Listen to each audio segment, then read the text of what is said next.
taimako in ka faɗi gaskiya sai ka yi hauka. Mawakan arewa duka idan ka dauka babu mawaki daya da ya taba rainan mawaka. In ka raina ka fito ka fada yana cikiyar ka. Assalamu alaikum wa rahmatullahi ta'ala wa barakatuh. Da farko dai ni sunana Mubarak Muhammad Ibrahim, wanda aka fi sani da Mubarak Amfara. Alhamdulillahi mu babu abin da zamu ce Allah sai dai godiya akan wannan lamari da aka fara na wato a kuma bakin magana.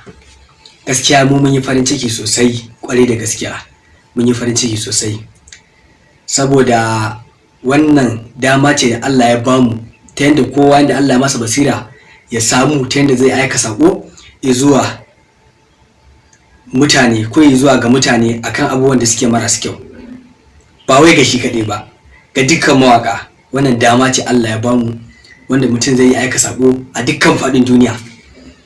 Mun ji daɗi kwarai da gaske. Mu babu abin da za mu ci Allah sai dai godiya.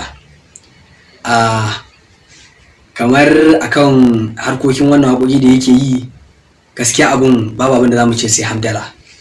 Dan ni ma kaina gaskiya wata rana taɓa zauna ina wani tunanin a wannan harkar da muke ciki ta waƙa, a matsayin mu na waƙan ke tunanin wani irin hanya za mu fito da ita dan mu nuna mutane kan cewar ga abubuwan da za a na gyara a rayuwa, sai kuma Allah ya kama da shi ta hanyoyin da yake faɗakarwa ta harkar waƙa.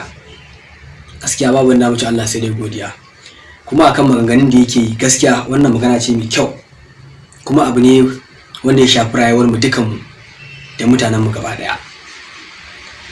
A gaskiya wannan babban aiki ne ya ɗauka, kuma sai dai mu yi fatan kan cewa ubangiji Allah ya sa a gama shi lafiya. Ubangiji Allah ya dafa masa da kuma ya dogara masa gaba ɗaya mu, kuma Allah ya dafa mana harkar abin nan namu.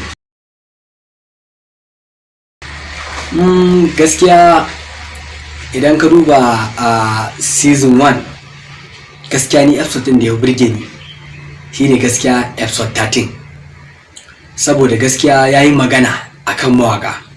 Wannan abin ya ɗau hankali na, kuma abin da ya jima yana duka na cikin zuciyata. Gaskiya na jima ina magana zan yi wannan abin, sai kuma Allah ya kawo a kuma bakin magana ya faɗa wannan magana. Gaskiya abin ya burge ni, na ji daɗin wannan magana da ya ƙware da gaskiya sosai. Na ji daɗi gaskiya, saboda in ka duba gaskiya mu arewa a harkar industry gaskiya ba ci gaba gaskiya, inda harkar waka ne a ce a industry a arewa.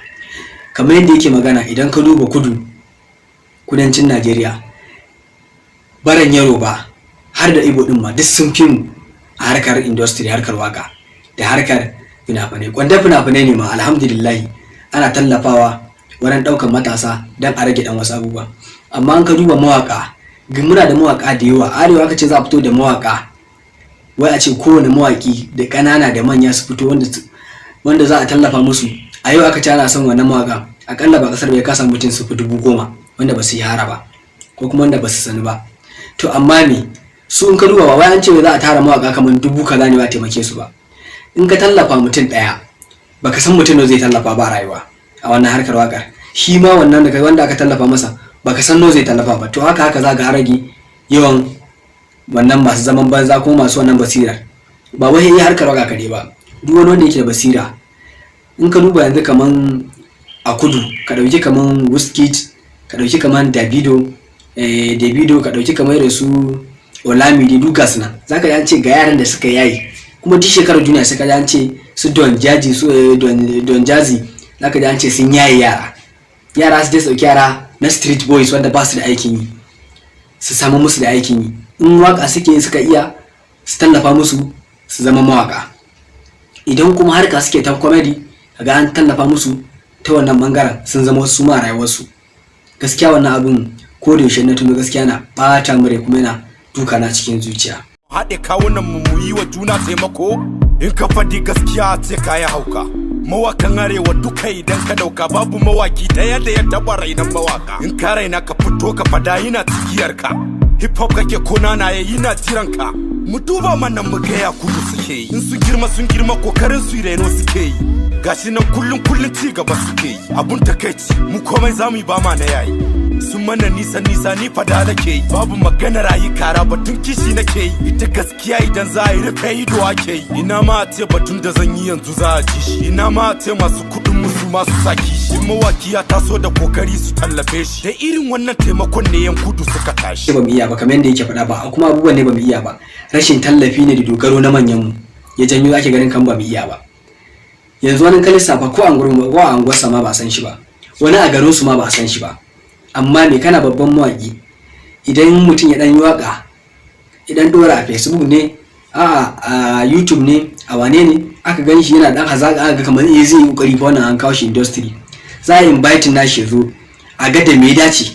Idan har wakar da yake so ce kuma an ga ta fitin nashi, a tallafa masa, a daga shi, wata rana shi ma ya zama mutum. Shi ma Allah na san ba zai manta da kai ba, kuma ba zai manta da rayuwar da ka tallafa masa ba. Idan kuma ga ba nan ne yayi fitin da shi ba, a samu hanyar da za a taimaka masa. Ita wannan harka fa ba wai zuwa ka dauko kuɗi ka ce gashi duk dukiya ta na baka ba. A'a, wani ma wallahi yanzu a Najeriya nan, kasar Najeriya arewa, akwai wanda mutum kai waka da shi sau daya shikenan ya fita da fitarsa. Ta wannan hanyar ya samu ya zama celebrity, ko kuma ya samu hanyar cin abinci. Wani ko ba haka bane, sai ka zai masa ubangida, ka zai masa jagora. Gaskiya muna fatan a gyara. Gaskiya shawarwari ga mu gaba ɗaya kanmu ne, kamar yadda na faɗa a baya, gyara ya zama ga kowa da kowa. Dan ba za ka ce wai ka san Hausa suke cewa laifi tudu ne, mutum ya danne nasa ya hango na wani. Gaskiya gyara muna buƙatar gyara a Najeriya dukanmu, kuma sai na gyara, ka gyara, ya gyara, tukunna za mu zama abin alfahari. Korafi ba mu da korafi gaskiya, don korafinmu akan waya kuma bakin magana ɗaya ne, kuma gaskiya mun ga an canja a season 2. Gaskiya canji an samu canji da yanayin yadda aka samu location din wurin aiki, da kuma yadda aka samu canje-canjen kaya, saboda daman har dan manyan mawaka da mutane suna challenging kan cewa akwai yana da kaya ɗaya ne, a riga ɗaya ce da shi baya canja kaya. To tunda mun ga canji ai ba mu da wani korafi mu ma kanmu gaskiya. Ko yanzu haka mun fara ganin gyara, mutane an fara ganin gyara kwarai da gaskiya, mun fara ganin gyara. Fata na shine yadda aka yi ga wannan season 2 din yi ma, ubangiji Allah ya sa a fita lafiya, ubangiji kuma Allah ya dafa mana gaba daya harkar mu ta industry. Ubangiji duk masu bukata, ubangiji Allah ka tallafa musu, ka dafa musu, ka sa kuma wannan aiki ya zama the best aiki wanda zai mutane suna samun gyara ta fannin sa.